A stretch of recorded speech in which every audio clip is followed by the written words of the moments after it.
Sorry, please give me a moment. I want to switch networks, so I might disconnect for a while.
Can everyone hear me and see my screen?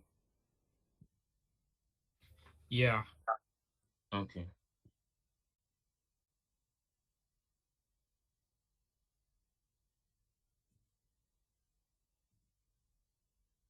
So I'm just going to start with the SODR subroutine that he gave us as an example in his slide.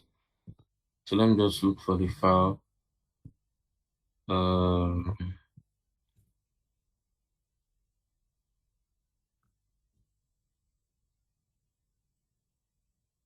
mm, let me see.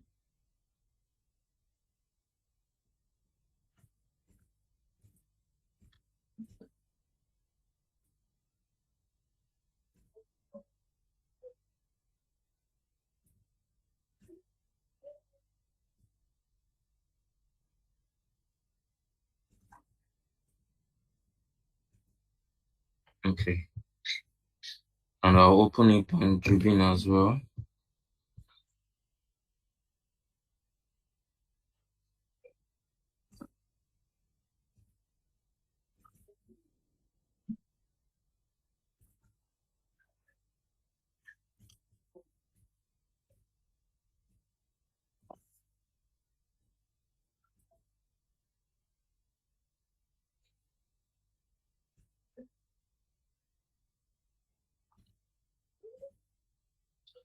Okay. So let me get started. So the whole purpose of this program is to transmit a series of bytes through the serial output port of the microprocessor. So the way it works is first, at the bottom of your program, after you've specified the origin or the starting address, then the next data you should pass in here as your input to the system would be the bytes you want to transmit. So for this case now, we want to transmit 5 bytes: 1, 2, 3, 4, 5, 6, 7, 8, and 9, 0. So the way the program works is first, you initialize your D register with the number of bytes you want to transmit, which is 5, and you initialize your HL register pair with the data that you want to transmit. So initially, this data is going to map to the starting address of the It's going to map to the starting address of 2000H that is specified here. So the first thing that is going to be in the HR register pair is going to be the value 200H, which is going to be pointing to 12. So let me just quickly show that. First, let me check my memory to ensure that all the values I loaded into the program are stored at 2000. So under memory, I come under show memory content. Then I can see the content of the memory from here. And we'll see that under 2000, the data we passed in, they are stored here. So we can proceed. Okay. So we've initialized our memory counter, and the first thing that is going to be stored in memory is going to be 12. Since 12 is the first byte we want to transmit.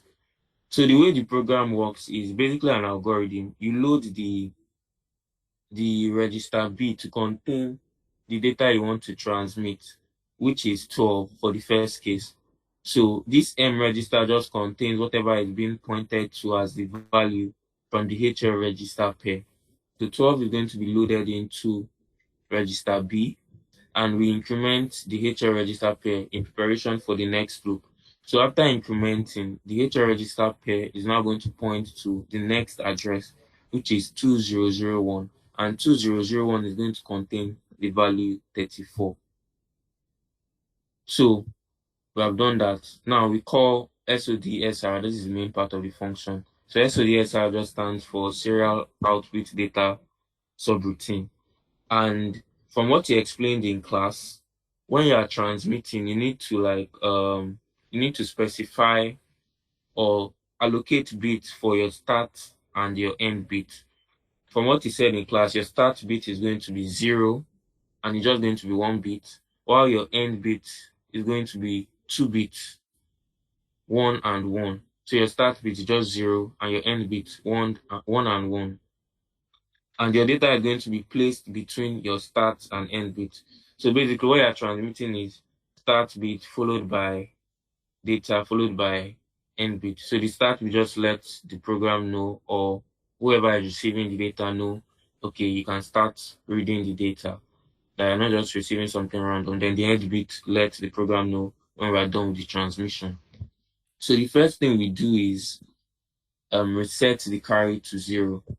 So what happens here is when you do XRAA, yeah,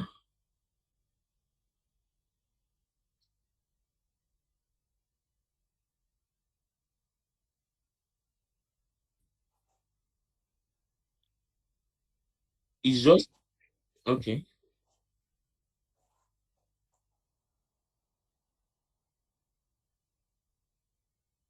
Mm-hmm. Yeah,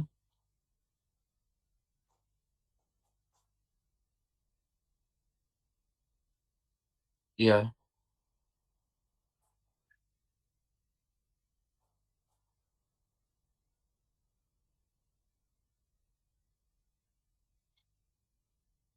yeah.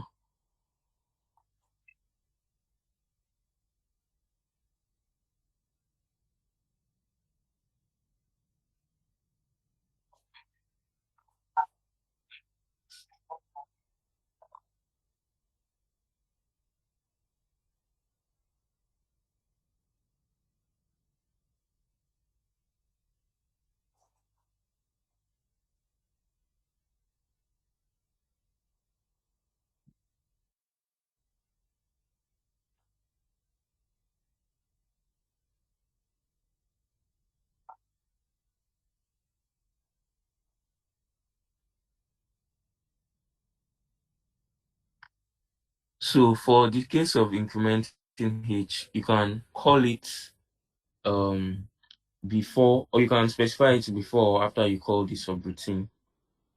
The important thing is you do it within the current iteration of the loop, and that is before you jump back to the start of the loop.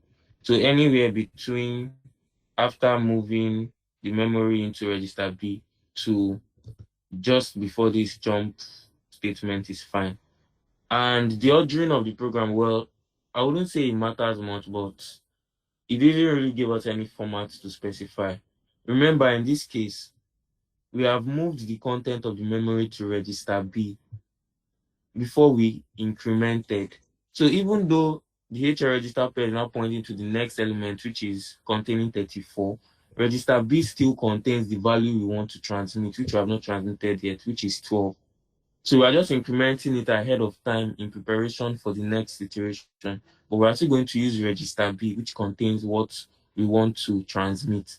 And we're not even going to decrement D, because once we call SOD the program control is going to jump to this SOD subroutine.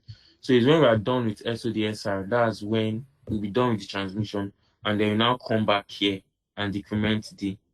By the time I start the simulation, you see what I'm talking about. But let me just try and go ahead with the explanation. So as I was saying, we are moving the number of bits to be transmitted into our register C, which is going to act as the counter of number of bits that has been transmitted so far. Register D is the number of bytes that you want to transmit. That's what you specify here at the end of the program. So the first bit is the start bit, followed by 8 data bits. That sums up to 9. Then 2 stop bits, summing up to 11. That's why we have 11. So the next statement, XRAA, reset the content of the accumulator. It kind of looks like XRA is doing the same thing as move immediate 00H. But the difference is XRA also affects the flag register. For move immediate doesn't affect the flag register, it just affects the content of the accumulator. But when you use XRA, obviously the value of the accumulator is going to be 0 after that operation. And at the same time, since the value is 0, our 0 flag is going to change to 1 to represent that the value of the accumulator is 0.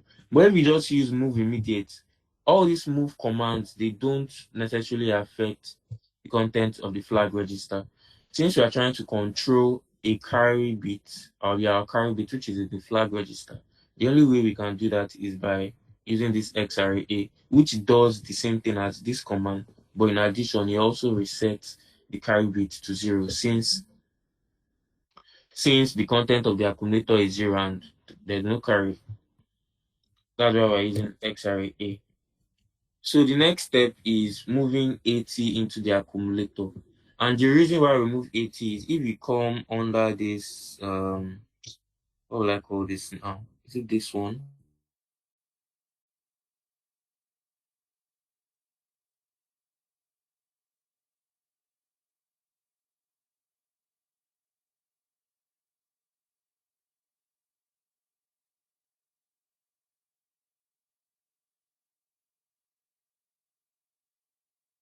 Basically, it's going to, when we call this sim command, the sim command just basically reads the content of the accumulator and uses it to set this sim instruction. Let me just call it a register.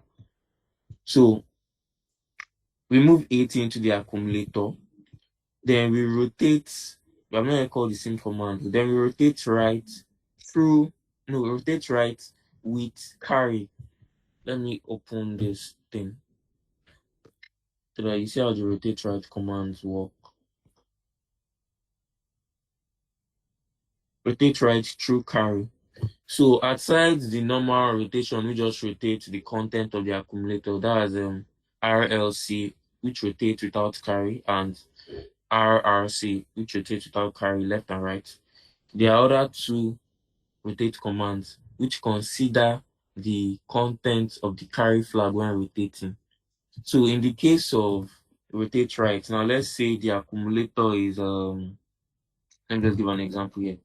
The accumulator is 1001010, and in our carry flag is somewhere here at the start. Our carry flag is 1. So this carry flag, upper nibble and lower nibble of the accumulator. We are rotating right with carry. That means we are rotating from the extreme right to the extreme left. What is the bit at the extreme? What is the bit at the extreme right? The bit at the extreme right is this 0 here.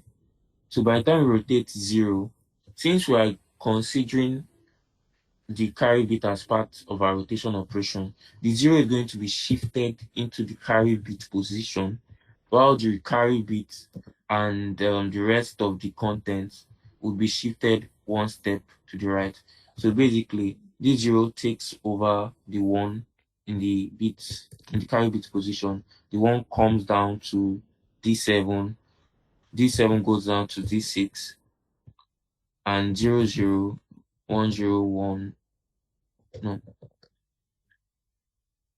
110000100101. So this zero has been shifted from the extreme right to the extreme left, and the rest of the bits are shifted one step to the right. That's what happens when we call Ari considers the carry as part of the rotation. Then we then call sim. Sim basically just reads the content of the accumulator into this sim instruction register. So let me try and simulate what I've explained so far. So we assemble. The first step is to start the program. Okay, we load 5 into the register. D5 contains the number of bytes to be transmitted. Then we load our HL register pair with the starting address of the bytes we want to transmit. So HL points to 2000, and the first element in that array, which we passed in, is 12. So we then move that 12 into our register B, and we increment H. By the time we increment H, we're incrementing the HL register pair, which now points to the value 34. We call SODSR. From SODSR, the program flow jumps to where we defined the SODSR subroutine, which is this 000F address. Then we move 11. 0B, I forgot to mention, 0B is just 11. If you convert it to decimal, it's just 11. We move it into our register C. Then we XR A. It has no effect here because we are just starting out. It's still going to be the same thing. So our accumulator is all zeros. Then we move 80 into our accumulator. And the reason why we are moving 80 into the accumulator is because we are going to rotate it right next in the next operation. And the reason why we are even rotating it right is this bits, this SDA bit, serial data, what is the E? Serial data enable is used to indicate to the microprocessor that you want to use it for the purpose of serial or for the purpose of transmission of serial data. So by the time you move it into the accumulator, initially we have 1000 and 000. Then we rotate it right, it becomes 40. If you perform the rotate right operation on 80 converted to binary, you get 40. Then we then read the content of the accumulator into this our sim register, which is this guy here. So the sim register now basically takes whatever is in the accumulator and stores it as its own value. And I'll come back to this push D. I'll come back to this. It was not part of the code he gave us, but it's essential. So the next step, let's just keep the push D. I'll explain it later on. The next step is to call our bit time. And the purpose of calling the bit time is in real world scenarios, I think it's going to require like there's a minimum amount of time you need to set for the data to be reliably transmitted. So you want to make sure the data is sent successfully before you move on with the rest of the program. And the way it got that value was, I think it specified something in the question. Let me scroll back up. So in the question, it said to transmit the character. So he gave the baud rate. Basically, to get the time you have to wait for, the time you have to delay for, just do 1 over the baud rate. So 1 over 110 is going to give you 9.1 milliseconds.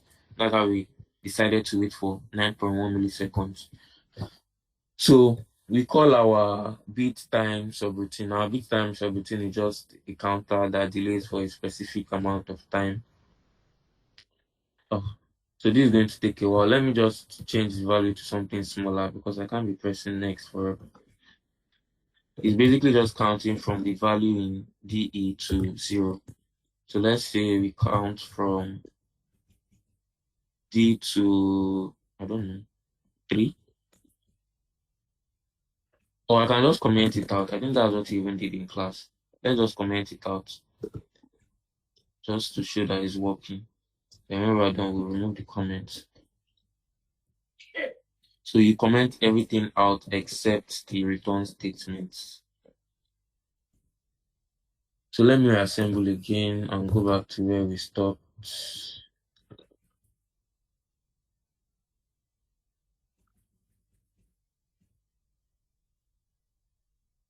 So we've entered our subroutine, our delay subroutine. Since we're not doing anything within it, we just return straight out and we come down. I'll explain pop later. So after delaying for 9.1 milliseconds, we set our carry to 1. And if you check what I sent to the group chat, I think I should even go there first.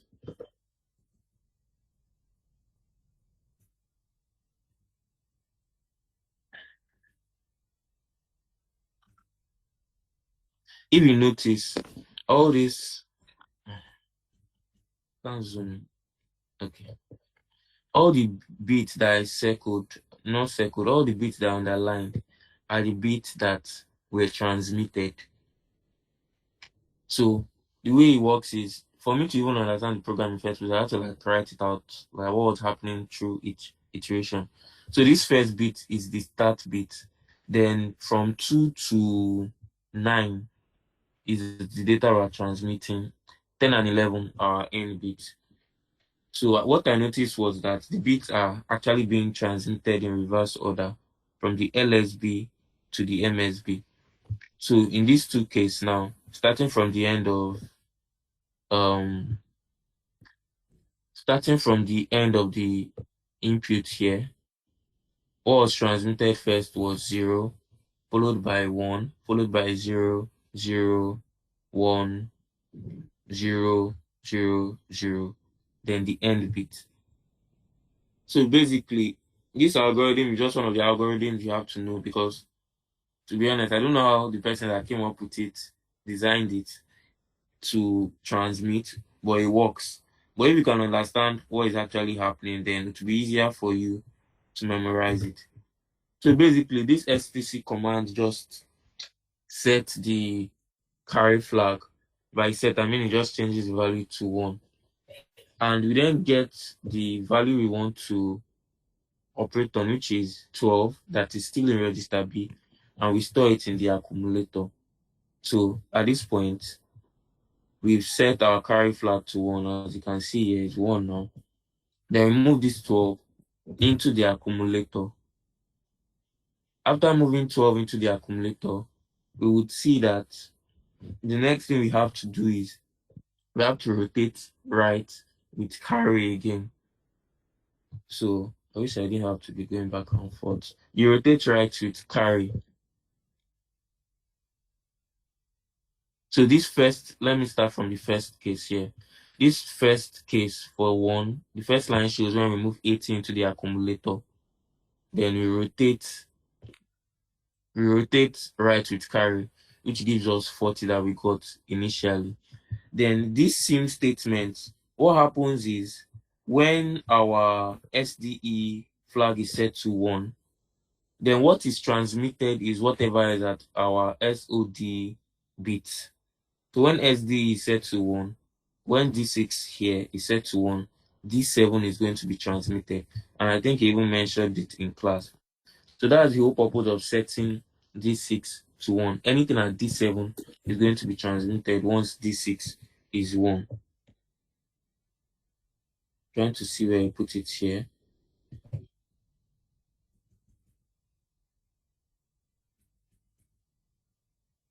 Uh, yeah, the flowchart to transmit N via SOD. So what you are transmitting is always going to be at SOD, serial output data.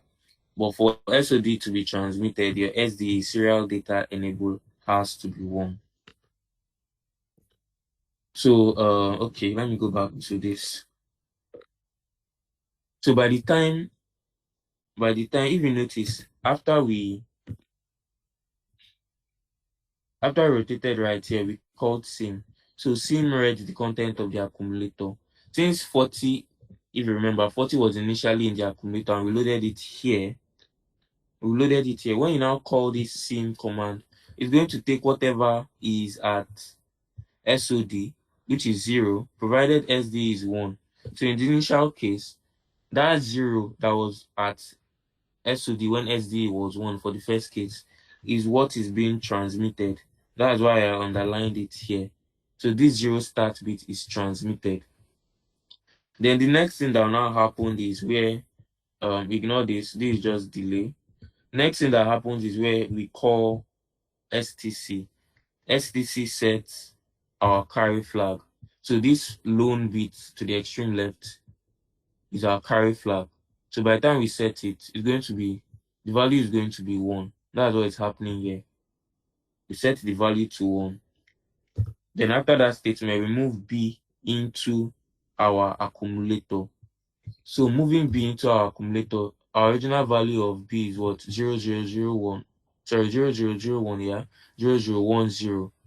So that's what this next line does. It moves B into the accumulator. So the carry flag is not going to be affected because we are using move instruction. It's just going to deal with the contents of the accumulator. So we change the accumulator value from that 40 to that's after transmission. We change from that 40 to whatever is in register B, which is going to be 0001. That's 12 initially. Then we come back here. So we moved B into the accumulator. Then we rotate right with carry. By the time you rotate right with carry, then you're going to have this. The extreme bit or the bit at the extreme right is going to be moved over to the extreme left. Then everything to the right of that carry bit is going to be shifted to the right by 1 bit position. So if I were to go back here now, what is the next thing? The next thing is to move the result we just got from the rotation to the right back into register B. So at the end of the operation, we are going to move this last line 10001001 back into our register B. So that is going to be our input for the next iteration. Then in the next iteration, remember the first thing we are going to do is to move. Let me just show you where the loop is going to continue from. So C is still 11 in this case. So obviously we are not yet at 0. We are going to jump to next. We are not going to reset the carry to 0 again. We are just going to jump to this place where we move 18 into the accumulator. And moving into the accumulator doesn't affect the content of the carry flag. So we are just modifying the content of the accumulator itself. So back here now, we move 18 to the accumulator. We rotate it right. After we rotate it right, we then call sim. So sim, since our SD serial data enable is set to 1, whatever is out at our SOD serial output data, which is this 0, is going to be transmitted. So this is our first 0, that's our start bit. This 0 that is here is now this LSB 0. That's what we are transmitting. Once that 0 has been transmitted, we delay. Then the next thing to do is to set our carry to 1. Setting our carry to 1 doesn't affect the content of the accumulator. You can see it's still the same in this case. So after setting your carry into 1, then we then update our accumulator to contain the latest value of B. And remember, in the previous iteration, we moved the accumulator's value into B. So the latest value of B is going to be what we have here. This was what we moved into our accumulator at the end of the last loop. So we move this value into our register A, that's the accumulator. After moving it into our accumulator, we then rotate right, which is what we have here. We rotate right, which is what we have there. When you rotate right, you get this. You get this last line. We then move the content of the accumulator, which is on this last line, except the carry bit is not considered. We move it back into register B in preparation for the next loop. So in the next loop now, we can see that our carry flag is now 1, because all the moving instructions we have been doing, it doesn't have anything to do with the carry flag. Our carry flag is now 1 initially. So we move 80 into the accumulator, rotate it right. By the time we rotate right, we no longer get 40. When we rotate right, the 0 at the extreme end here is moved into the carry bit position, and everything to the right of that carry bit position is moved one step to the right. So the last bit is going to be discarded. Actually, no bit is discarded. You move this 0 into the carry bit position, everything shifts to the right by 1 position. So this one comes here. This one comes here. It occupies our D7. So our D6 flag, which is SD serial data enabled, is now 1. So it's going to transmit whatever is at our D7, that is serial output data. That's why I underlined this. So this one is transmitted. After that, we delay, then set our carry flag to 1. After setting our carry flag to 1, we move um the content of register B, which is what we stored back into the which is what we stored from the accumulator back into register B. That's this last line here. We move the content of register B back into the accumulator. So that's why we have 1. Then this last line 1100 0100. Then we then rotate right. When you rotate right, you have this. Then you store this value back into register B. This last 8 bit, you store it back into register B in preparation for the next loop. So this process is just repetitive. So let me jump to step 9. So step 9, so this is the previous value of the accumulator. This is what is going to be in our register bit. So let's start now. Our carry bit is 0, because from the last operation it was 0. So that we're maintaining the same 0. We move 80 into the accumulator, rotate right with carry. So 1 comes into this position. So the 0 that was originally in carry is what is going to be transmitted here. Then we set our carry flag to 1. After setting our carry flag to 1, you take whatever is in our register B, which is this guy that we left from the last operation, store it in the accumulator, and we rotate right with carry again. When you rotate right with carry, you get the same results for this case. So next case 10, our carry flag is still going to be 1 because it was 1 at the end of stage 9. Move 80 into the accumulator.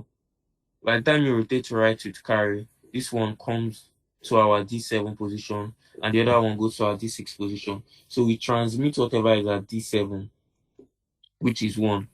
Next step is to set our carry.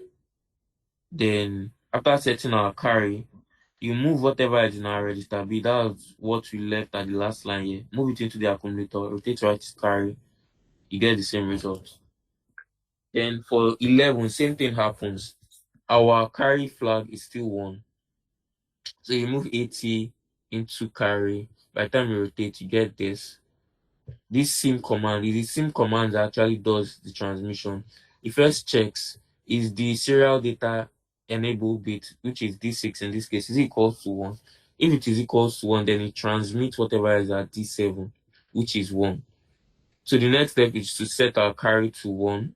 After setting our carry to 1, you move the content of our register B, which was what we left here, back into the accumulator and you rotate right.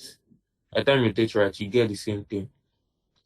So if you were to do this process like 11 times, you would notice that the first bit is your start bit, which is 0. Last 2 bits are your stop bits, which are 1 and 1. Then the bits in between your start and your stop bits is the input you provided, but it's going to be transmitted in reverse order. So it's going to be transmitted from the LSB to the MSB. So if you want to verify that now, Um, this zero from the first case is our start bit 0. The next 0 is our LSB. This 0 here. 1 is the 1 here. 0 is the 0 here. 0 is the 0 here. 1 is the 1 here. 0 is the 0 here. 0. I'm referring to the bit that underlined though, is the 0 here. And this 0 is the 0 here. The last two ones are stop bits. So by the time you do this 11 times, you would have transmitted the data through the out bits. So that's basically what this whole code is about. So at the end of everything, when you do it 11 times, our register C, which is our counter, is going to be at 0 and we return. By the time you return, can then decrement D to indicate that 1 byte of data has been transmitted. Then we check, is D equals to 0? No, D is not equals to 0. Then move the next byte, which is 34 in this case, increment H. H now points at 56. Call SODSR and the process repeats until all the bytes have been transmitted. Does anyone have any question regarding this?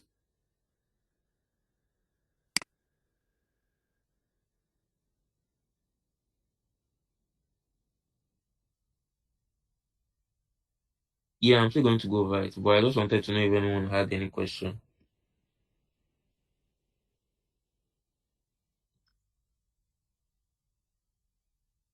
Okay. So if you have no question, let me just go over the push and pop. From the class that we had when Engineer Hisham was running it, he ran into an infinite loop where is the outreach from this? I don't get. Daniel, I don't understand your question. You're saying the serial output data is what is coming. Like, I just want to know where this output is. Like you say, it's reading from memory and it's serially output. But where is the output? So I'm guessing it's going to be connected to, I don't know, maybe through a cable or like a form of hardware device. But we are just simulating the operation. We're All not right. actually going anywhere in this case because it's not connected to any device. All right. Yeah. So what push and pop does? So basically, the issue engineer ran into in class was that it was using. I remember I used for a subroutine for his delay subroutine. He used A and B for the delay part to count down from whatever value was here to 0. But the problem with that is we are already using registers A and B in the program. So A is being used to store for processing, let's just say processing generally.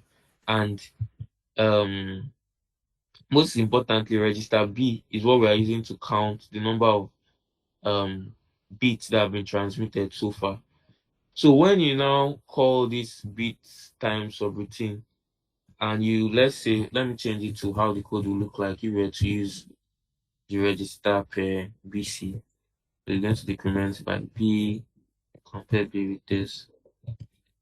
So by the time you now enter this skinny, it's going to alter whatever value of B you had from your function call. Yeah, let's say B was 7, like 7 bits to be transmitted. This line of code is going to totally change the value that is there. So by the time you are now done, your B would have counted down to 0. So basically, it's going to affect whatever value we have for our register B in this function where we're using our B.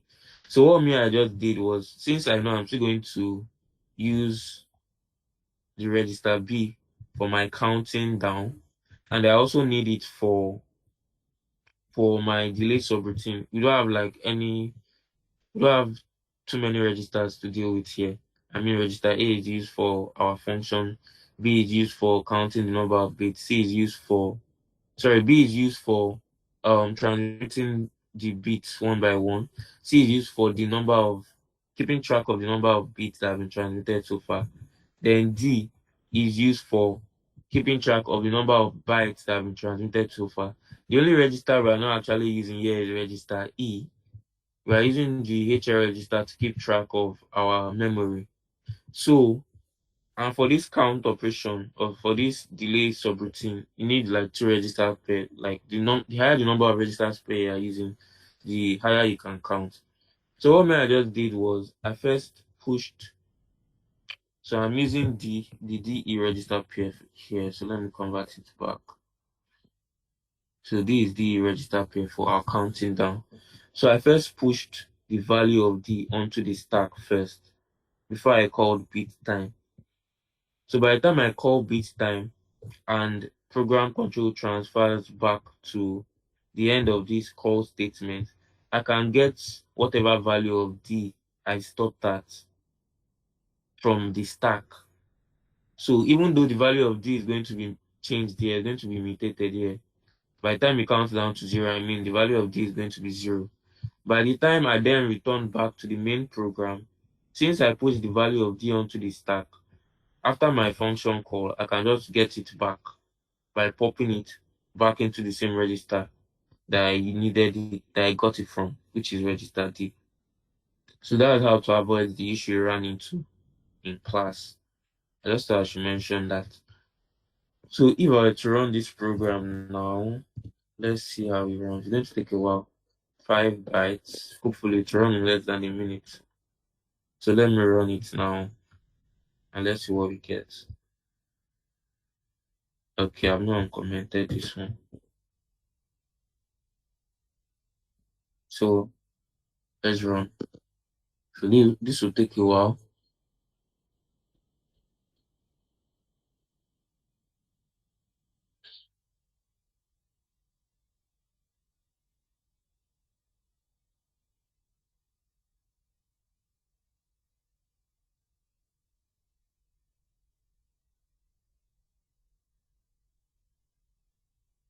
So as you can see, the value of our accumulator is 1 1, which represents what we had.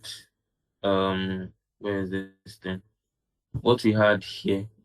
Our accumulator is 1 1 1 1 1, and our carry bit is 1. So that's where the program execution stop. Our carry bit is also 1 as well. So by the time you finish running the program, then you're done with this transmission. So I don't know if anyone has any other question before um we move on to the next thing.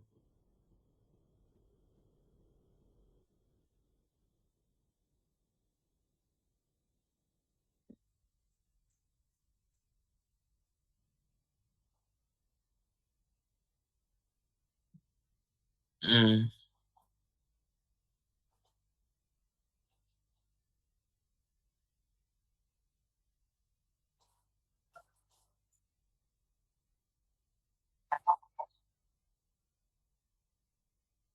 mm.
So you're basically saying like can't you just transmit the data bits?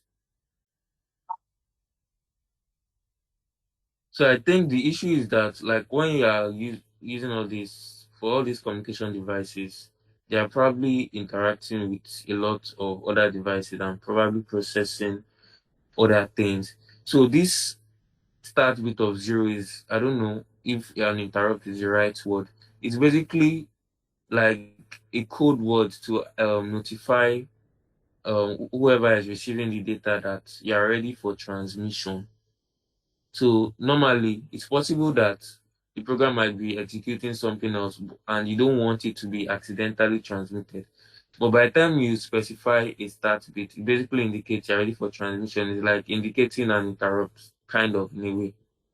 So once your start bit has been seen, then the person sending knows that can start receiving, like the receiving device can start reading the data.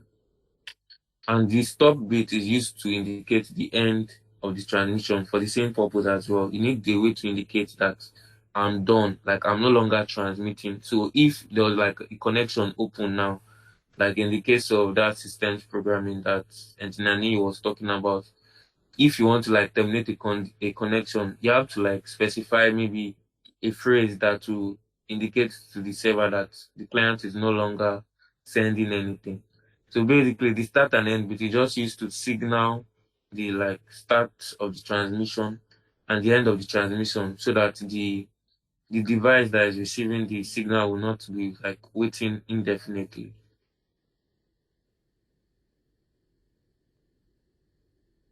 You get?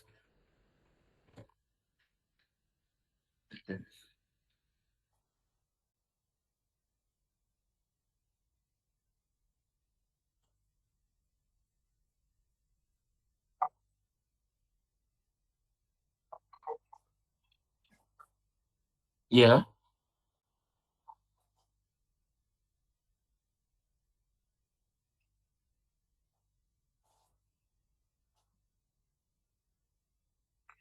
To be to be honest, I've not actually looked into that. But I know there's a room instruction according to the material. So basically, I'm guessing it's going to be like a similar logic. Since SIM basically just reads or takes whatever is in the accumulator and places it in our SIM instruction register. If we were to use ring, then I'm sure it's going to do something very similar. In fact, let me just put something at the top there. Let's see what happens. So let's say we move 83 into the accumulator and we call rim rim. Let's assemble. So initially 83 is in the accumulator. By the time we call rim, I'm not exactly sure how rim works, to be honest. I'll have to read about it. I'll have to read about it. But I know there's a rim um instruction and it probably works with this register, but I don't know how it works exactly yet. So maybe later. So the next thing I planned on covering is this. Right. Okay. Yeah. So, please, can you go to the code section again? Like,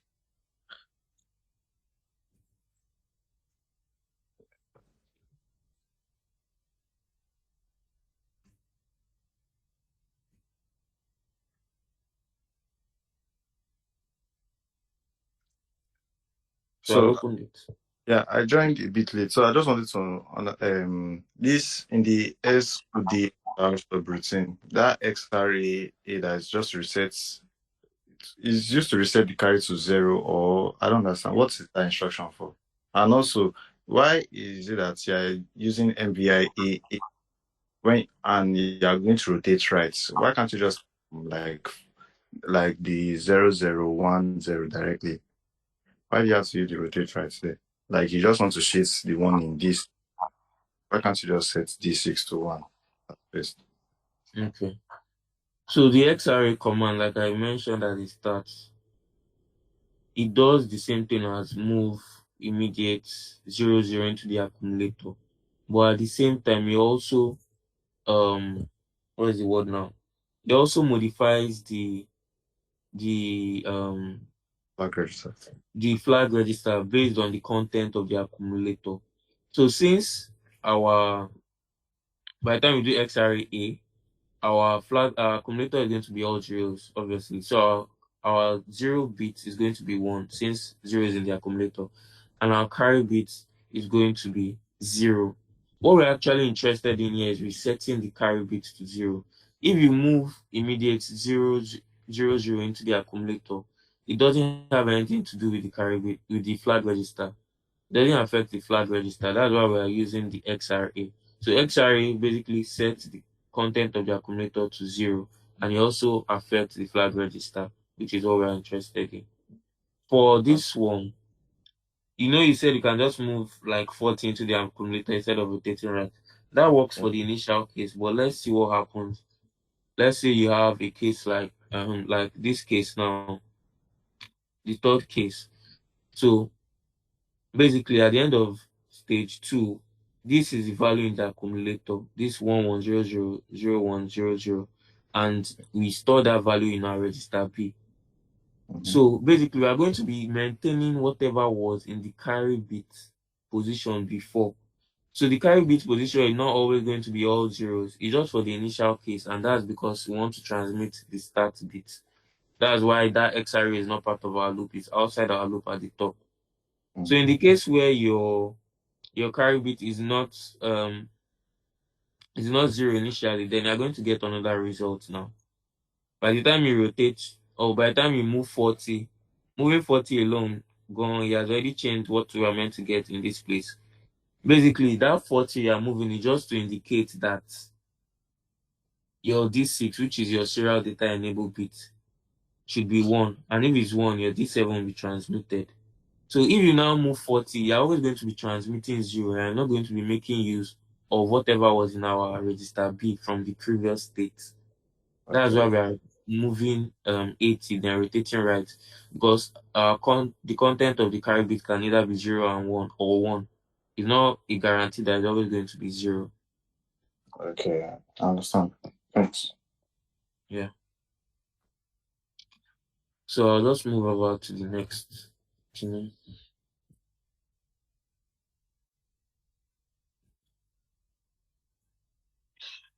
The traffic light question.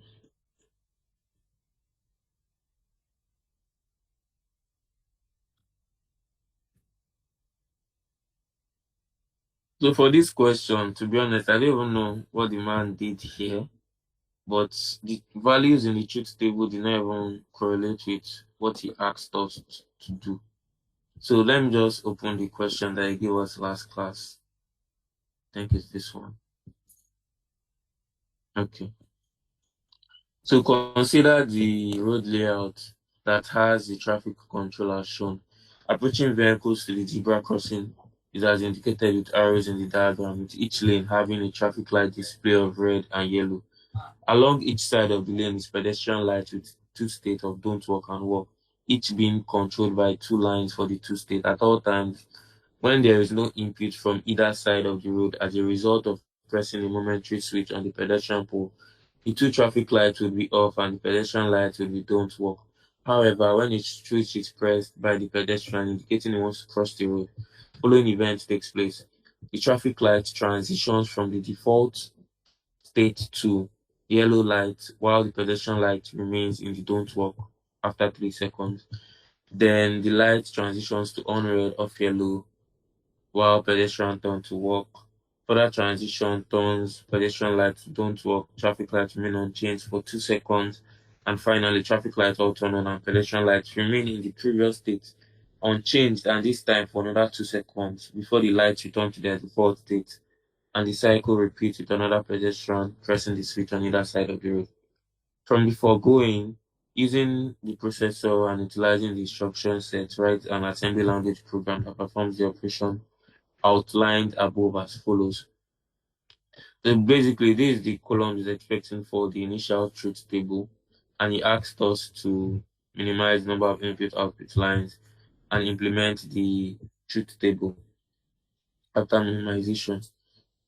So if you look at this diagram, you would observe that based on how it is drawn, the switch here, the switch at the north end, this is the switch for the control for our pedestrian light.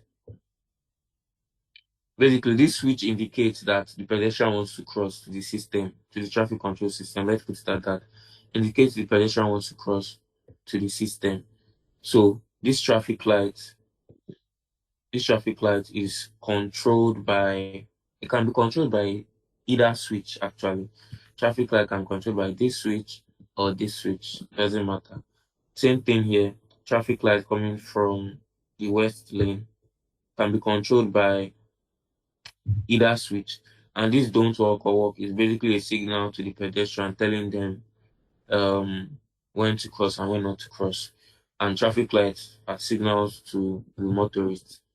So from what he said, let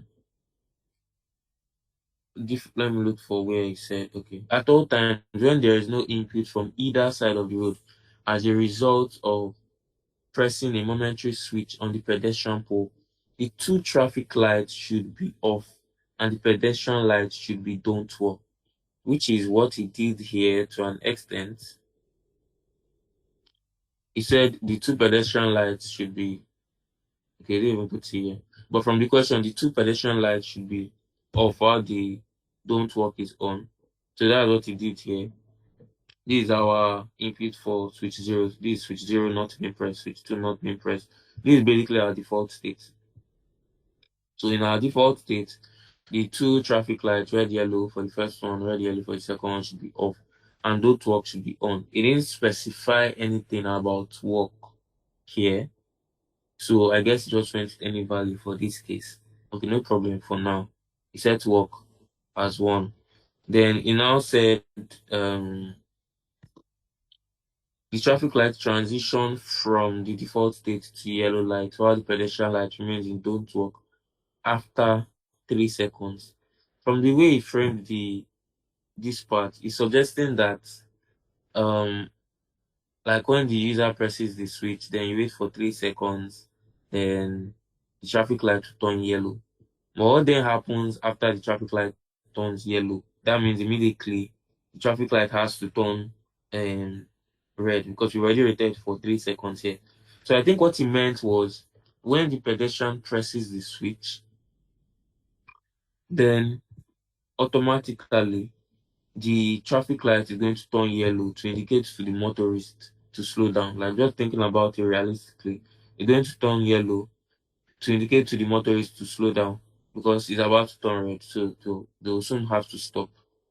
So after that 3 seconds of being yellow, then it then transitions to red. So the pedestrian's lights are okay. He also said the pedestrian lights remain in don't work. So we're already in don't work, so nothing is happening on the pedestrian light side. Just the traffic light that will change from all off to yellow. Stays in yellow for 3 seconds. Then after those 3 seconds, it transitions from yellow to red, while pedestrian lights turn to walk.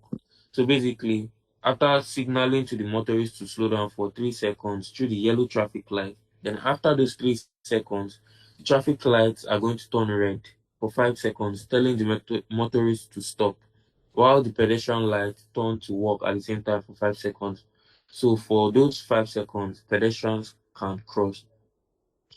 Then further transition occurs with the pedestrian light turning to don't work and the traffic light remaining unchanged for another 2 seconds.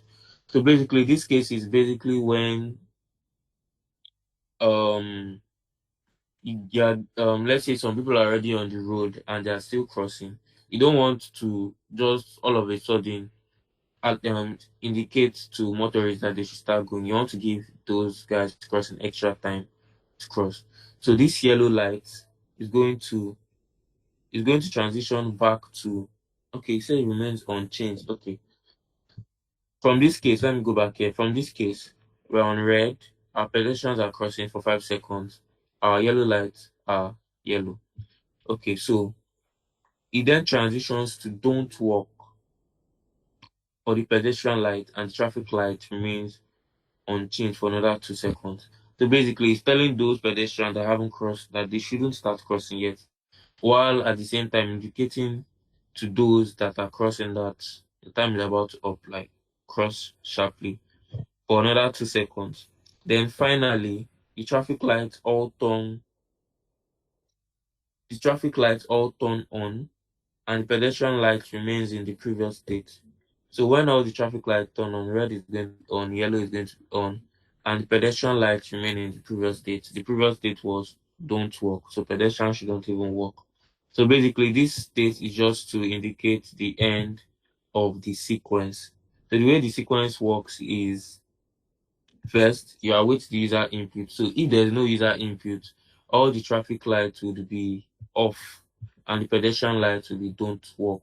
So if the user doesn't press the switch, traffic lights are off, pedestrians should not cross. After pressing the switch, then the traffic lights turn yellow for 3 seconds, indicating to the motorist to slow down, while the pedestrian lights remain on don't work. After those 3 seconds have passed, traffic lights transitions to red, yellow lights go off, and the pedestrian lights turn to work. So pedestrians have 5 seconds to cross. Then further transitions with the traffic light turns the traffic lights to don't work, basically telling those that haven't started crossing that they shouldn't start yet because it's about to switch states, or giving extra 2 seconds for those that are still on the road to finish crossing. Then finally it turns the all the traffic lights turn on and the pedestrian light goes back to the previous state. So by the time all the traffic lights turns on, then we wait in that state for 2 seconds before going back to the previous state. And the previous state is when we are waiting for input from the user. So the way me I approached mine was a bit different from what he did there. What I did was okay, so um this is the first state, the default state, all traffic lights off. And remember, we still have to minimize the truth table, so we are not done. All traffic lights off, and our don't work is on. So unlike what you did in that slide, I made my own work off because it doesn't even make sense for don't work and work to be on at the same time, especially since it did not even specify the default state of the work um bit. They only said don't work should be on and traffic light should be off. So we still satisfy that part. Then from what we discussed in class, he also said either switch should be able to control the pedestrian and traffic light at the same time. So if the user presses switch 1, no matter the value of the input at switch 2, we should start the sequence like telling the motorist to slow down by turning on the yellow light.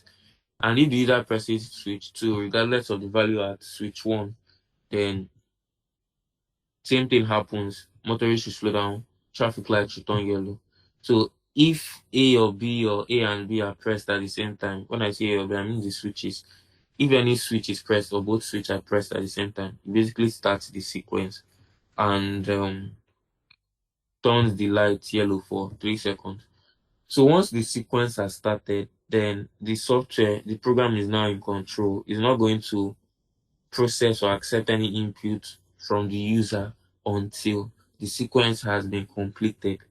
So we are not, whether the user presses anything here is none of our business, whether it's 0 or 1. It doesn't matter. What we are going to do is after waiting for 3 seconds on yellow light, transition to red light, tell pedestrians to cross. After 5 seconds, we tell pedestrians to stop crossing. Then these extra 2 seconds are to give them grace to finish crossing for those that are still on the road. Then before we then move over to the start of the sequence again, that's the default state, we then turn all the traffic lights on and we turn our don't work. I think he said don't work remains unchanged. Let me just verify what he said there. Then he said default state. Okay, all the traffic lights turn on. Pedestrian lights remain in the previous state. So the previous state for the pedestrian light was don't work. So it remains as before. So once we are in this state, we wait for 2 seconds, then we go back to state 1, the default state when we are waiting for the user input. So 1 represents the default state. It will remain in this state until a pedestrian presses any switch. 2 represents the state of the system when any switch is pressed. So when a switch is pressed, the system transitions from the default state to a state where the yellow lights turn on and remains in that state for 3 seconds. So this state then starts a whole sequence of operations that is independent of the switch input until that sequence finishes. Then for the next state is this state 3 where red light is on. So when red light is on, motorists should stop. Our pedestrian light comes on that they can cross. We remain in that state for 5 seconds.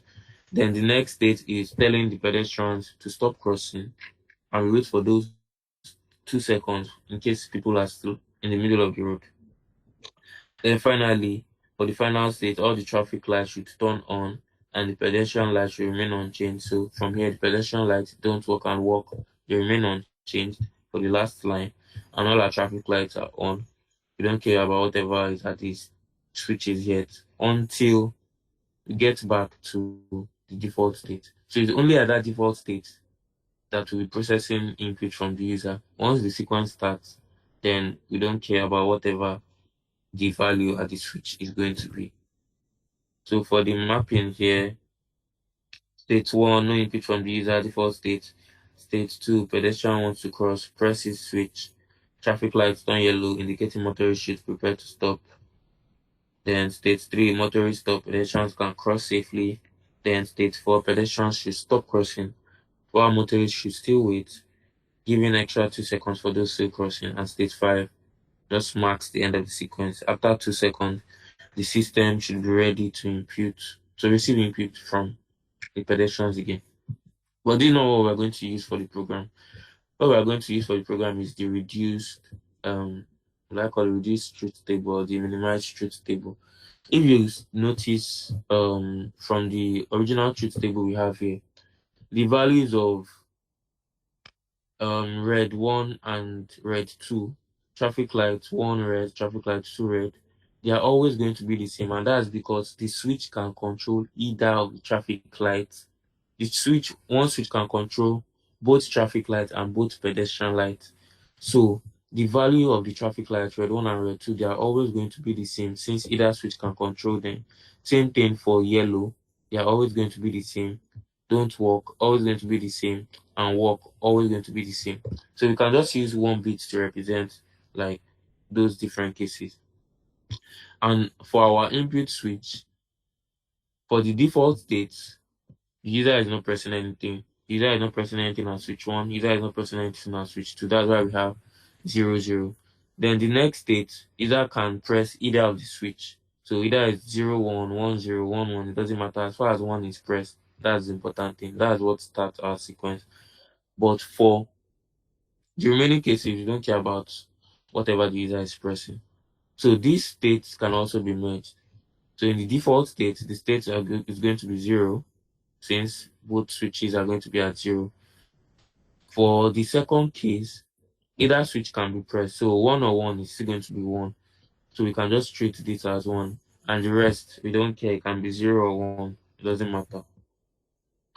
So for the next thing now is to reduce the truth table. Like I said before, red 1 and red 2 can be combined. Yellow 1 and 2 can be combined. Don't walk 1 and 2 can be combined. Walk 1 and 2 can be combined. And similarly, our switches can be combined. So if we were to draw the reduced truth table, our control column is just going to contain a single switch, no longer switch 1 and 2. Our this west/east, we just grouped these two columns together. That's why we have west/east. So it's just going to be red 1, yellow 1, not red 1, yellow 1, red 2, yellow 2. Everything is just going to be red and yellow. So we combine the Can you west. Yeah, zoom in a bit so that because I can't I open sent the it to the group chat. yeah, but like using I can't open the picture and Okay, look at the same time. I get. Can you see it now? Yeah, thanks. So basically, when you collapse the west and east columns, you have W/E. The red and yellow, they're always going to be the same values. Red 1 and red 2 maps to red 1 or just red, while yellow 1 and yellow 2 maps to yellow 1 or just yellow. Same thing for don't walk and walk. We merge the north and south columns. By the time you merge the north and south columns, then you have N/S. Then our values for don't walk 1 and 2 will be the same. Our values for walk 1 and 2 would also be the same. As for the time, So initially, from the default state, we don't know how long we are going to wait for because we are literally waiting for the user to press the switch, and we don't know when the user is going to press the switch. So there is no time frame for that. But for state 2, we are going to remain in state 2, yellow light on, for 3 seconds. After 3 seconds, we switch to the next state. I should have completed this at 3, 4, 5. We just serial numbers, or doesn't matter. So after that, we move to the next state, which is red light on, and remain in that red light on state for 5 seconds.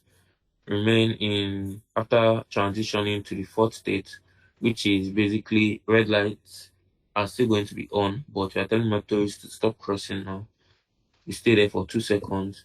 Then the last state where we turn all the lights on and we turn all the traffic lights on and we retain the previous state of the pedestrian light. We get this and we stay in that state for 2 seconds. So at the end of 2 seconds here, we then move over to the default state until the user presses the switch again. So if you were to convert this 4 bits to hex, you have 2, 6, 9, 10, which is A, and 14, which is E. So that's what you're going to use for your program, the simplified or the minimized input output lines. So let me just open it up. So for this, to be honest, I might still change some of the comments here. I was just working on it this evening, but I'll send it maybe tomorrow. It did not specify. So just thinking about this, if we were to accept input from the user, we need a way to even indicate to the user that okay, you can cross, don't cross, things like that. So basically, I just used a random, or that's what he used in his document anyway, but he didn't specify. So you can use anything here. I used this address, input output port address, to specify my output for my traffic light and pedestrian light pair because they are going to be linked together.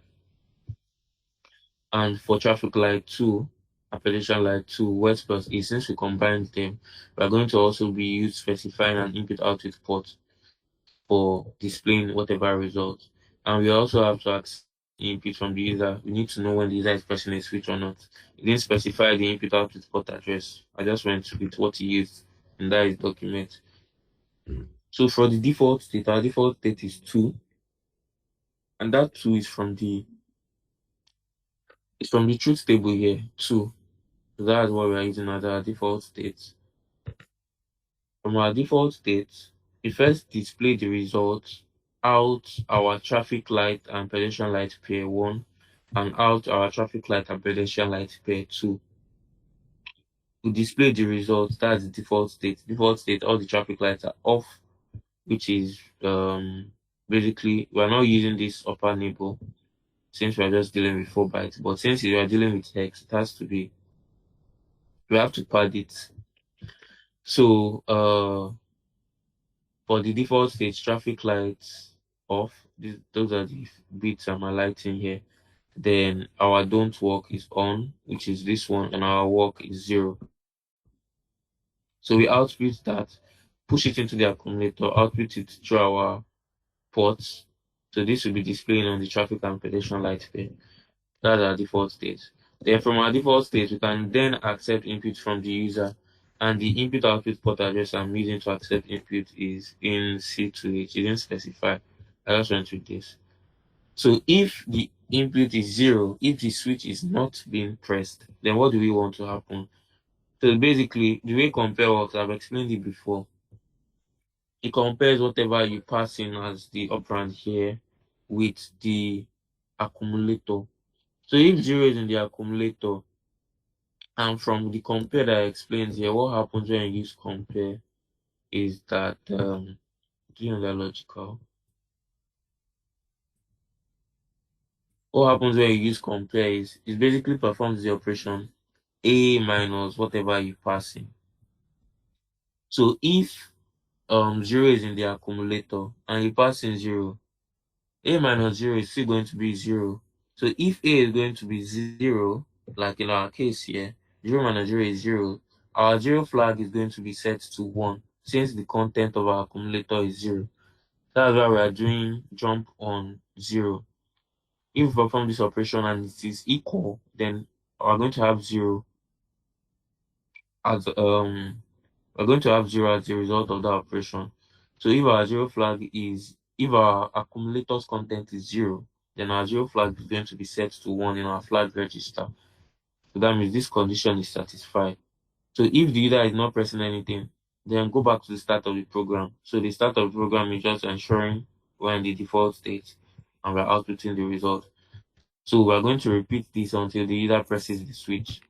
So that's how it's going to work.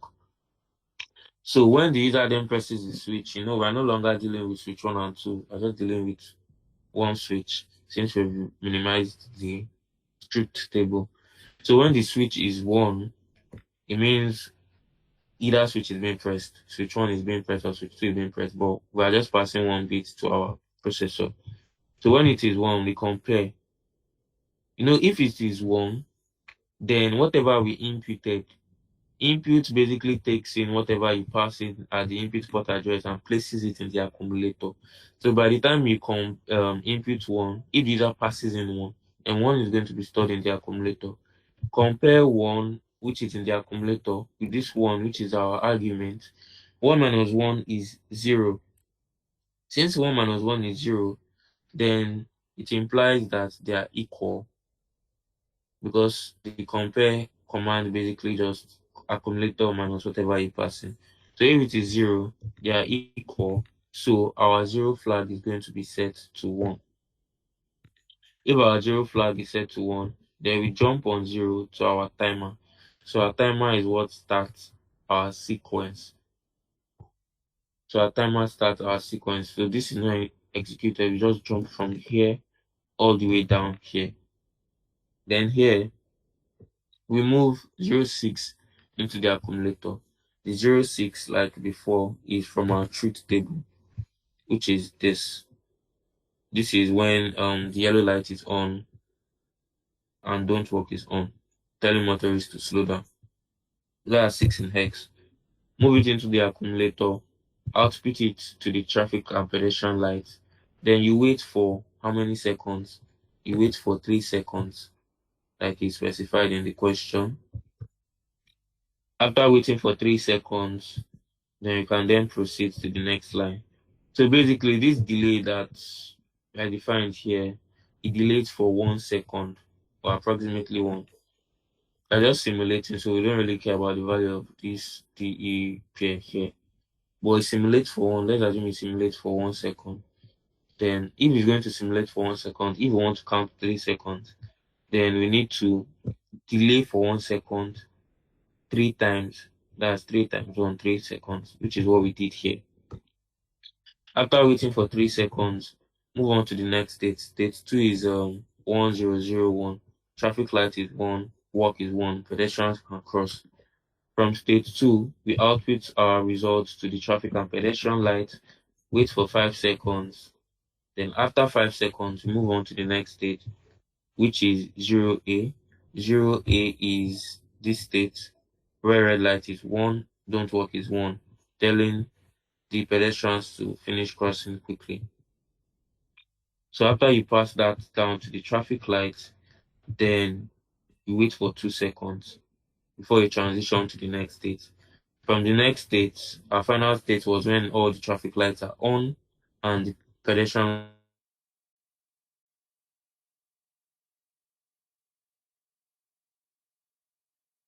we just rewrite 10 here.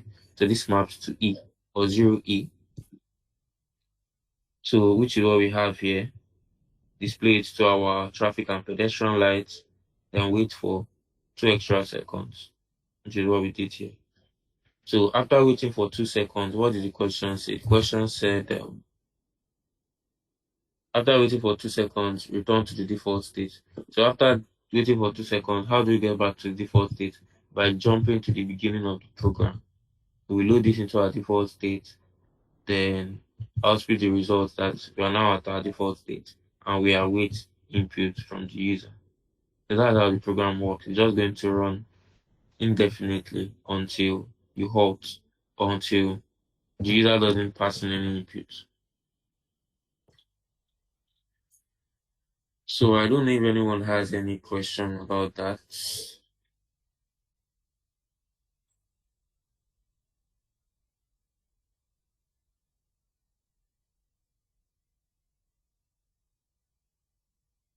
Does anyone have any question about that?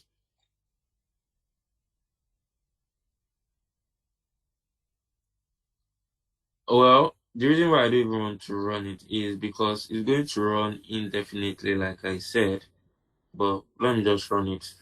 If I want to run it now, I have to comment out that I can just move through it step by step. Just that it's going to take a while. If I were to run it now, because of this jump again, we're always going to restart the program by the time we get to the end of the sequence. So it's not going to stop.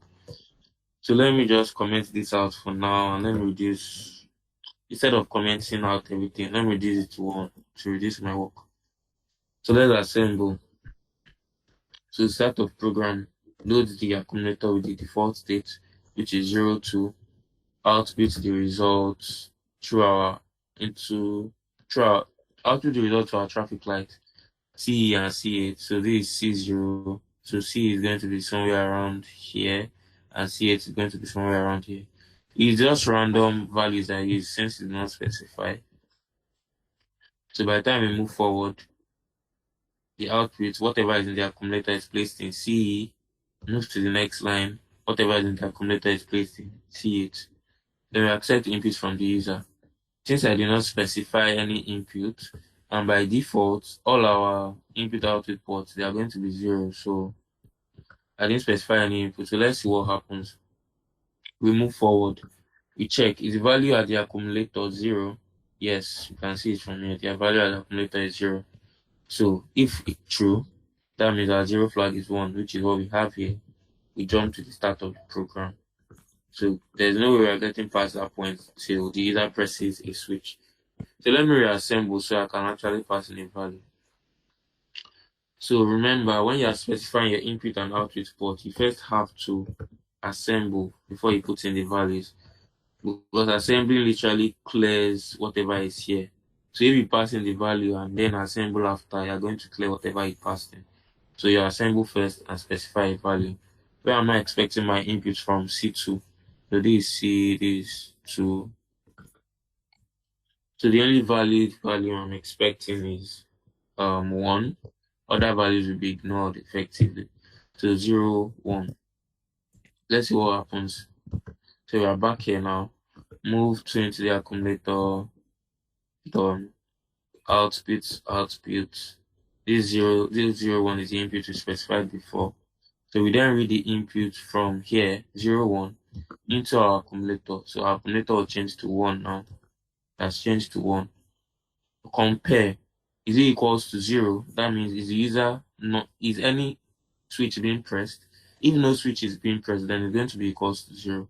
But if a switch is being pressed, then this next statement is going to be ignored because our carry flag is not 0 because our accumulator is not 0. So if carry flag is only going to be 1 if the content of the accumulator is 0. If the content of the accumulator is not 0, then the carry flag is going to be 0. So this conditional jump is not triggered. We move on. Is the content of the accumulator 1? Yes, the content of the accumulator is 1. 1 minus 1 is 1. So our 0 flag is set to 1. So by the time we get here, we are going to jump to our timer which starts the sequence. So for the first state, yellow light on, output it. So the output here will change now. Output, wait for 3 seconds. Wait for 3 seconds. So I didn't want to call this thing. All these delays waste of time.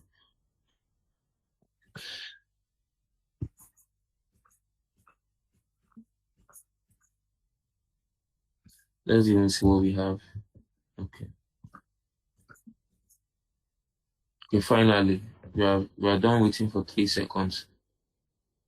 So the next date is 09. Traffic lights turn red. Pedestrian lights turn to walk. Pedestrians can cross.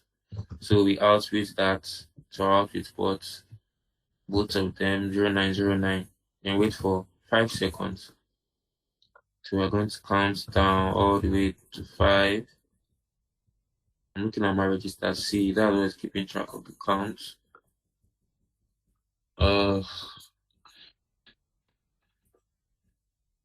finally, we're done count waiting for 5 seconds.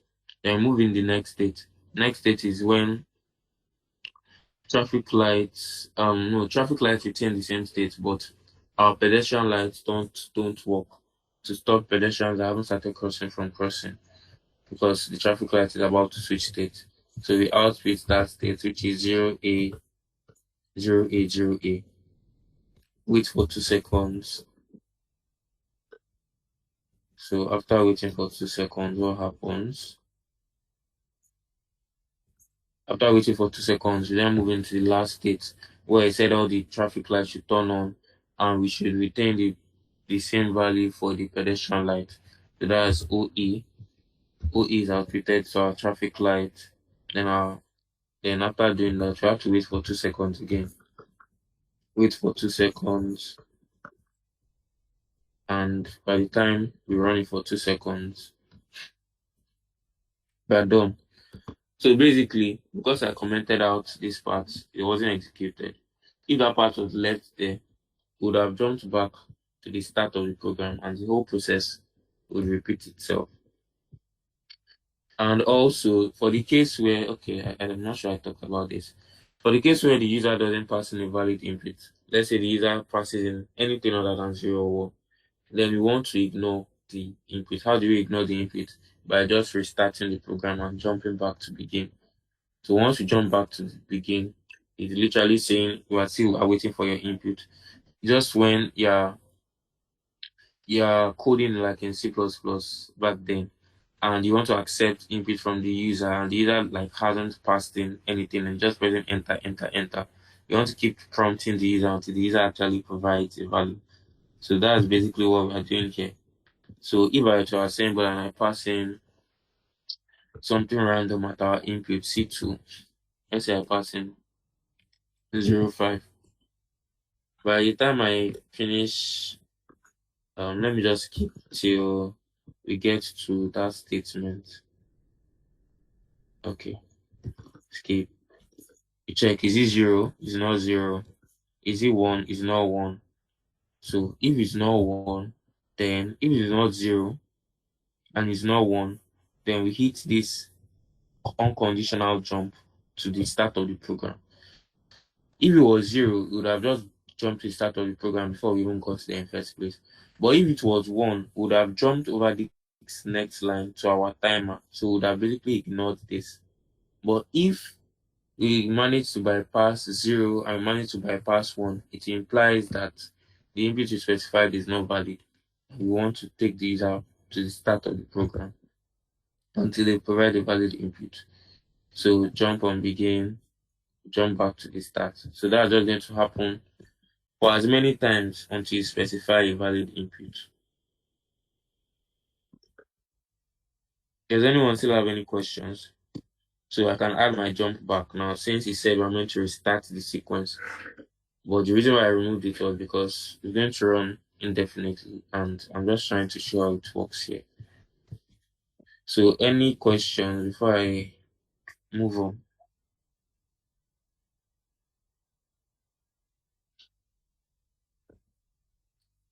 So if there are no questions, I guess I'll just move on to the last thing I planned for today, which is a bit of the interrupts. So I'm not going to go over the example that I covered in class.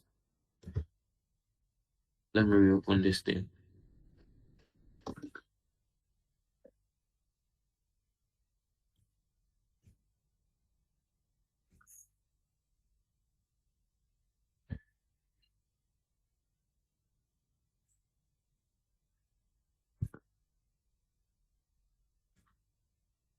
So basically, I think it was last class or 2 classes ago where I tried to cover interrupts.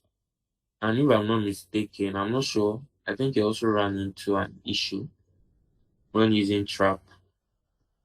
Let's see if we can overcome it.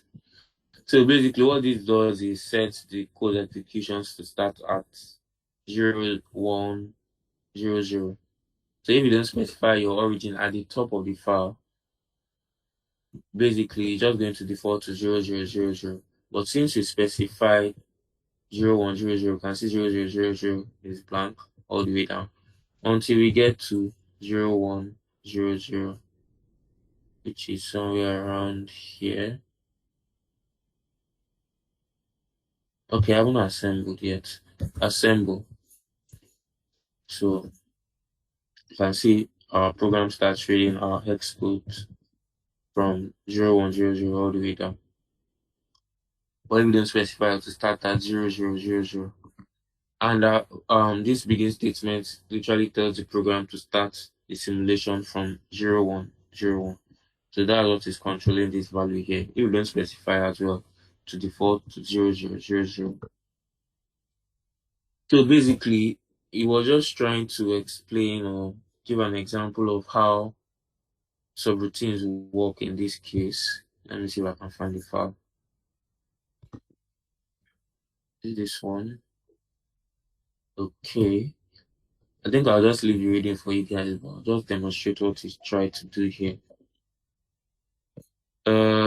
So in the class, you use trap. So basically, this enable interrupt tells the microprocessor that you are open to receiving interrupt. If the enable interrupt is off, then even if you try to if an external device tries to send an interrupt, it's going to be ignored by the microprocessor. So if you want to accept interrupt from external devices, you have to enable interrupt. Then we set our HR register pair to C050. Okay. At C050, what do we have at C050?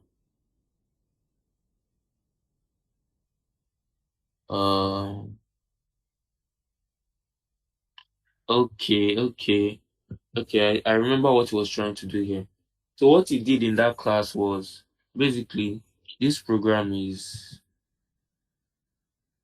Let me open the file to avoid confusion. Most of the code is not even related to what we did in that class. But let me just open the file here.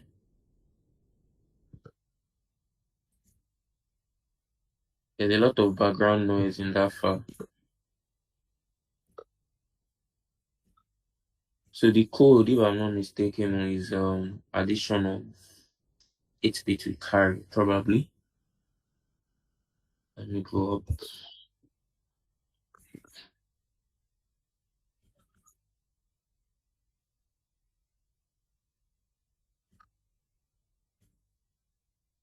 So if you were to compare what we have in that file, you see it's exactly the same thing, aside from the interrupt instruction.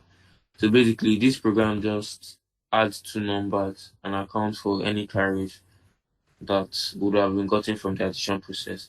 The carry is going to be stored at C052, and the sum of the two numbers is going to be stored at C053.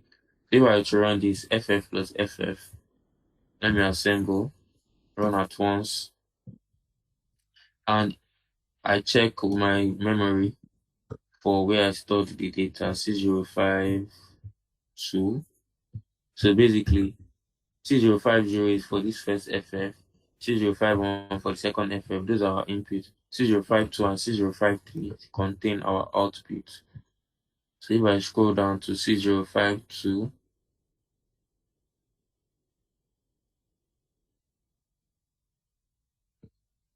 uh, so this is input one, input two, C052. If you were to sum it up, if you can use your calculator, you'll get 01FA in hex. That's basically what the program is trying to do. So I think in mine, I did not specify the input, so it might cause an issue. That's why C050 was not linking to anything in that program. But let me reopen it now. And no, let me load the program back. Mm,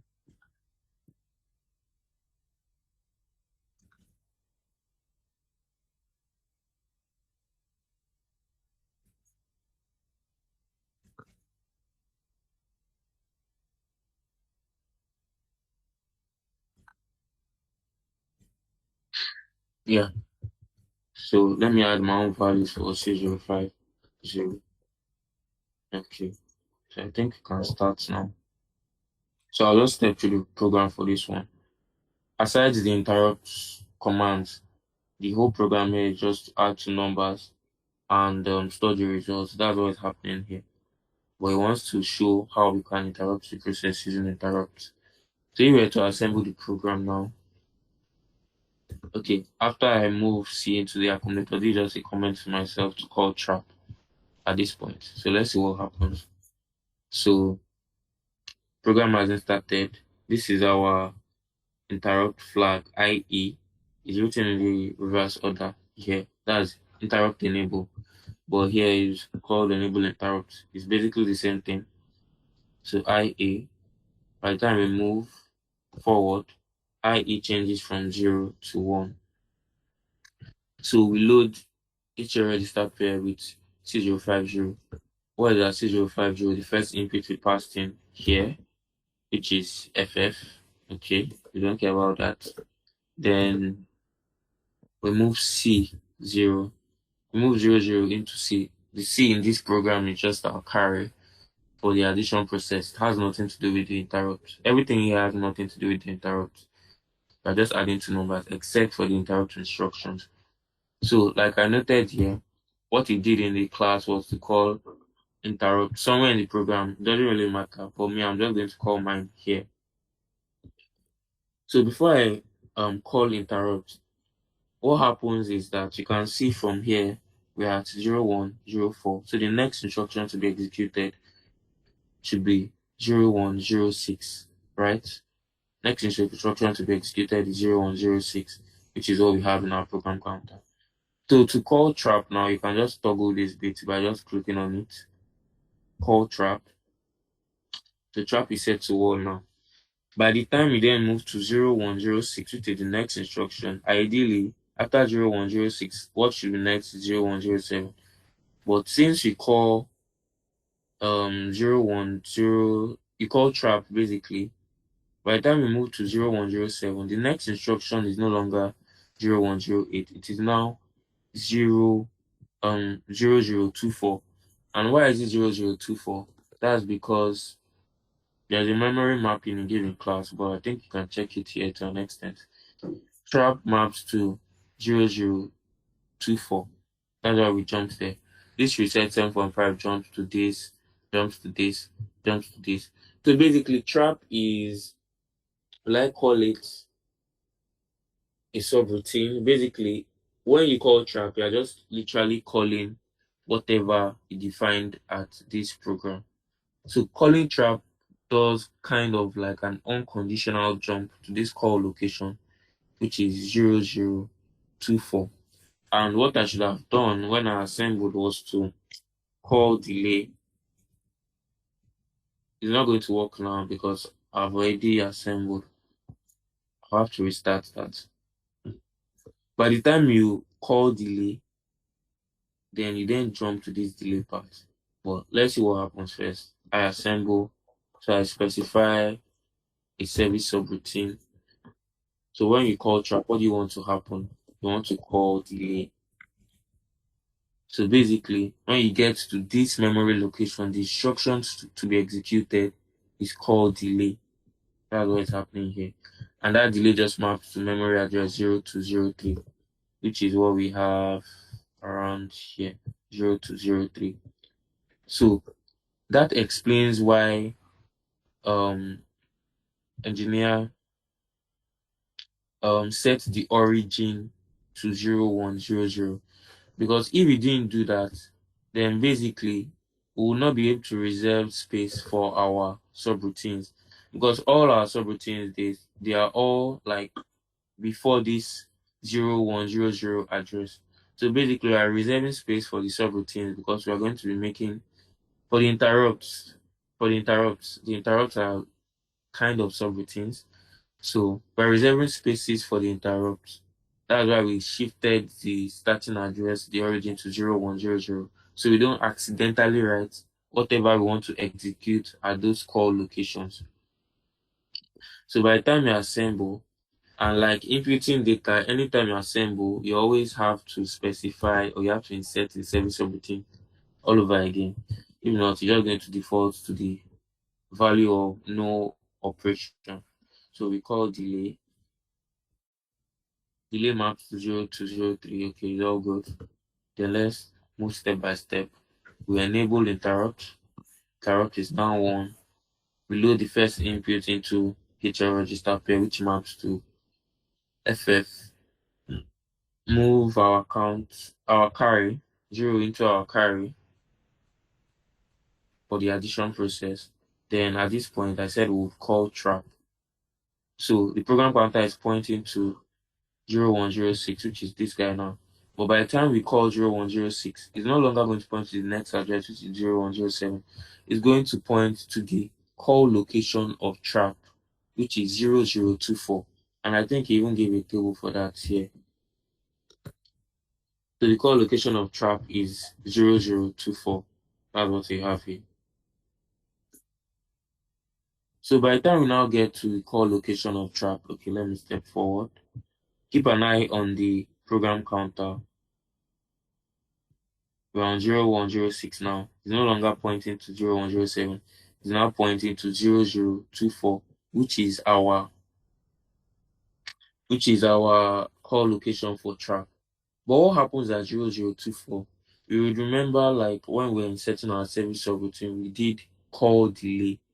So if we were to check our memory, you would see that we've already loaded values into 0024 just by inserting that service subroutine. So this hex code map like these three because the call instruction occupy is a 3-byte instruction. So these first 3 bytes represent the call instruction. So by the time we get here, it's basically calling delay. I'll explain the last 2 bytes later. So what happens? Okay, we've where are we now? Okay. Program counter is now at pointing to 0024. We've not yet gone to 0024. We are going from 0106 to 0024. By the time we now get to 0024, we are 00, it's not reflected here, but we are 0024 now. Remember, we did call delay, and delay maps to a memory address of 0203. That is why we're pointing to 0203 in our program counter. So if we move ahead now, you see we jump to this delay part. So what happens when you call trap is first you are redirected to the call location for trap. Then when you get to that call location for trap, you can then specify what you want to do. In this case, we called delay. So we are now going to jump from that call location for trap to this delay memory address. So when we get to delay, we disable interrupt, and here I can turn my trap off. I've simulated what I wanted to simulate, which is calling to delay. Because if you were to leave it on, then when you finish executing delay, it's going to see that. Because if I scroll down, here we are disabling the interrupt, so nothing will happen. If I scroll down, later on we enable it. By the time we are now done with the delay function, we'll see that trap is set to 1. So it's basically going to set the program counter to um the call location of the trap subroutine again, which is going to be an infinite process. So I'm turning it off so I don't have to go through the process all over and all over again. So I'll turn it off now by just pressing it. That's just a toggle switch. Then this delay, just wait for a few seconds. Delay doesn't matter, just counts down. After finishing counting down, we enable interrupt. So by the time you enable interrupt, you check, is any interrupt on? No, no interrupt is on. But if trap was still on, what would happen is we would go back to the call location for trap. And at the call location for trap, what do? We call delay. We then call this delay function again and we keep running delay over and over and over again. So you might need to be careful about that. So we return. By the time we return,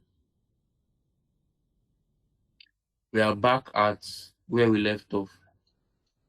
Where we left off was where we called delay. Okay. So remember, when you call delay, it's going to set the program counter to wherever the memory address of delay is. But the time you finish calling delay, and you know delay takes 3 bytes, what happens is these 3 bytes are allocated to delay. Okay, we are done with delay now. So the program counter is now incremented by 1. It's now going to point at 0027. But what happens at that point? Remember, our code execution started from 0100. So basically, we just be reading portions of the memory that are not even concerned with our program. So we need to specify a way to jump back to where we left off, which is why I specified a return address of this guy here, which is 00. I don't know what, okay, let me check what it maps to. So the return address maps to 0106. So by the time we finish calling delay, so delay starts, the trap subroutine starts from 0024. It's 3 bytes, right? So it takes 0024, 0025, 0026. So by the time I move on to the next portion, which is 0027, I want to tell the program to go back to where we left off. That's why I specified an origin of 0027. If you don't do that, then basically I'm not going to keep going. You go to 0027, nothing is there. Go to 0028, and your program just runs endlessly. So by the time we are done calling delay, 3 bytes are allocated for the delay. Okay, we've processed the 3 bytes. Then we get to 0027. We jump back to where we left off. Where did we leave off? At this return address. Because this is where we call trap. So we want to specify the return address here. So if I were to move forward now, uh by the time I return, you see I'm pointing at 0027. But since my 0027 is basically telling the program go back to where we left off, then I shouldn't have any issue. I just jump back to the return address.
To define as 0 to 03. So from 0024, we see call delay. So 0024, program counter changes to 0203, which is the memory address of delay. Then from delay, when we get there, we execute as normal. Execute as normal. Then let me turn off my trap to avoid any infinite can count down my delay function. I also want to show you what happens if we don't specify that origin. So delay is now 0. We enable interrupt, trap is off, so program execution should continue. When we hit return, we're back at we're back pointing to 0027. But what is at 0027? Nothing is at 0027. So basically, just keep an eye on the program counter. We're not going to be looping through the memory endlessly, like one by one. And the program is just going to be stuck in a loop. You don't even know what is going on. So it's kind of important you specify what should happen when you are done calling your trap. And also, let me just show you what happens if you don't turn off the trap. So I assemble again. You can see okay, my jump statement is back in. Um, I insert my service subroutine, call delay. Okay, let's move. Enable interrupts. Okay, we set our trap. Okay, jump to trap, and from trap we jump to delay. When we are delay, we disable interrupt, so nothing happens for now. As processing, we are still happy. Finish counting down to 0. Our counter is now at 0. Let me scroll down a bit. By the time you now enable interrupt back, you can see, keep an eye on the program counter. Normally, program counter is 0 to, okay. Next instruction after 0 to 0A is what? 0 to 0D. We get to 0 to 0D. We've enabled interrupt. The moment you enable interrupt, it sees that the trap is still on, and trap is non-maskable, meaning it cannot be ignored, or it cannot be ignored by the programmer. Yeah, I think it's a hardware instruction, so it cannot be ignored. Traffic instructions cannot be ignored. So you see, trap is still on. So what does it do? It jumps back to the call location for trap, which is 0024. At the call location for trap, what do? We call delay, which is 0203. So the whole delay function starts again indefinitely. By the time we finish running delay, we check trap is still on, jump to trap, from trap, we jump to delay, then from delay, it starts the function again. So you might need to turn it off, or you don't re-enable the interrupt after disabling it. So those are two possible fixes for that. That's why I was turning it on and off to avoid the infinite phase. Does anyone have any other questions? I mean, does anyone have any questions regarding what we just covered now?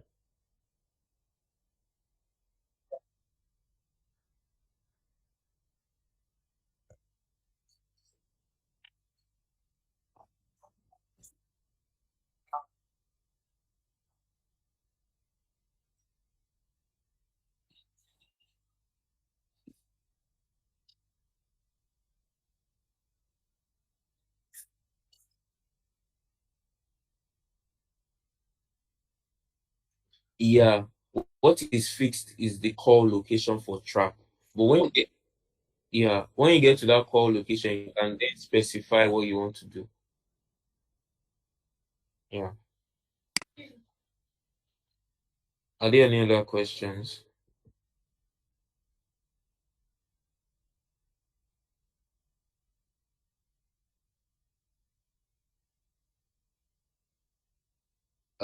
If there is no other question, I think I'm done for today.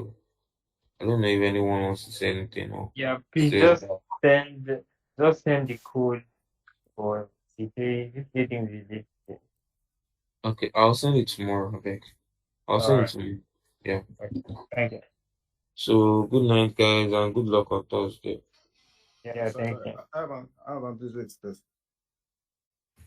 Yeah.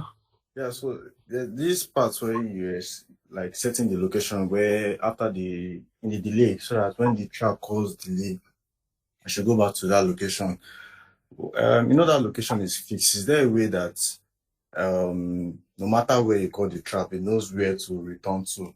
Like now, you were calling trap at a specific location. What if you have moved down a bit and you wanted to start from where you stopped before? Hmm. Uh, ah, I'm not sure there's a direct way to do that. I mean, you have to find a way to manually keep track of where you want the program to run to. Except, in this case now, everything after the call location of trap is blank. But if you still have like the rest of your code there to execute, then normally that shouldn't be an issue. But since we already reserved everything before 0100, so everything there is going to be blank. So nothing is going to happen. But Okay. if I'm not sure there's a way to do it automatically, because even if you push it to the stack, it's still kind of the same thing that is happening. You store the Yeah. return address on the stack and you pop it back, then you then jump back to that. It's still the same thing that is happening. You just have to keep in mind that delay is going to the call instruction is going to span 3 bytes. So after those 3 bytes, what you want to execute next is what you place at the memory location, which is 0027 in our case. But if you don't All want to execute anything next, then you can just end the program. right. Yeah.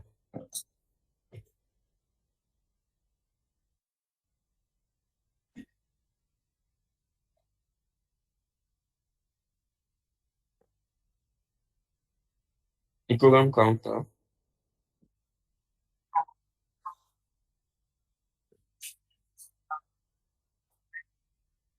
Mm,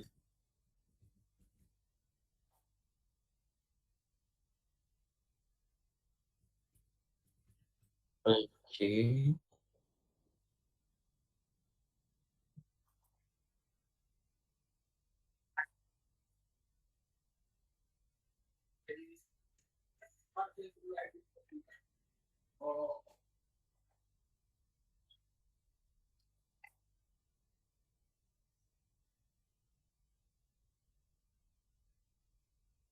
I know program counter is PC, but I'm not sure, or I don't know if there is an instruction for pushing the program counter. I've I seen know there is an PCHL before. eh?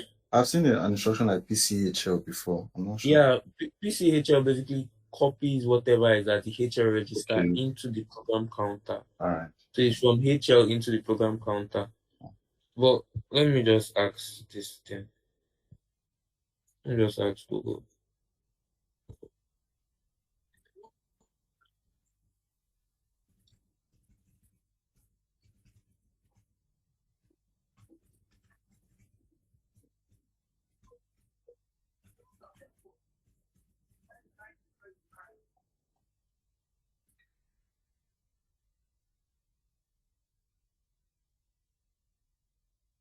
Exactly. I don't think you can access PC directly using call.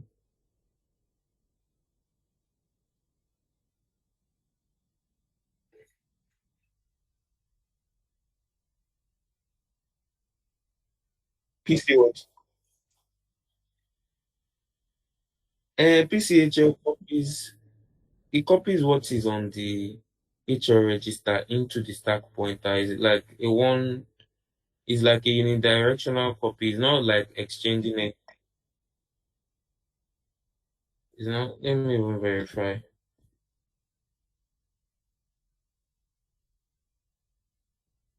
PCHL centralized.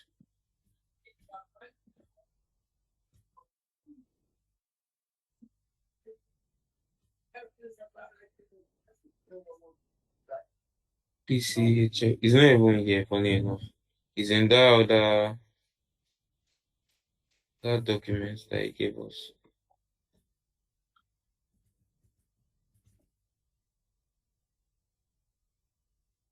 Let me just verify from Google what it does.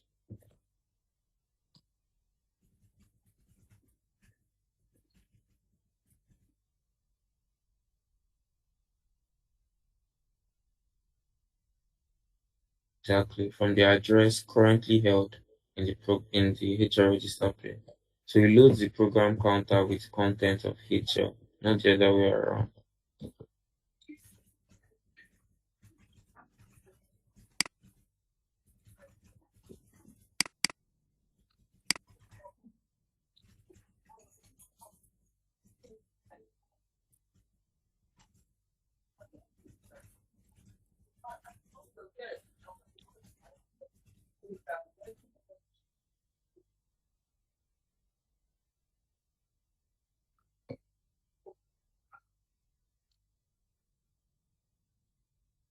So you call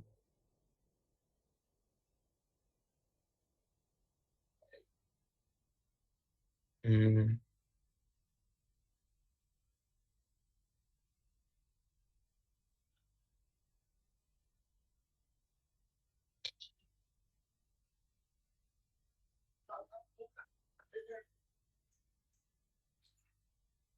I don't think there's a direct way to do it because this calling that we're doing is kind of like the unconditional jump. Because based on what we did last class, if you can just save the return address and jump unconditionally, that's basically simulating what the call operation is doing. But I'll try and see if there's any way around it sharp before the test.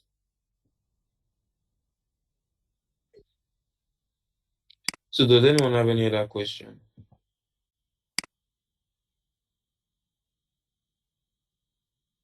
Okay, I guess we can end the meeting now. Good night, everyone.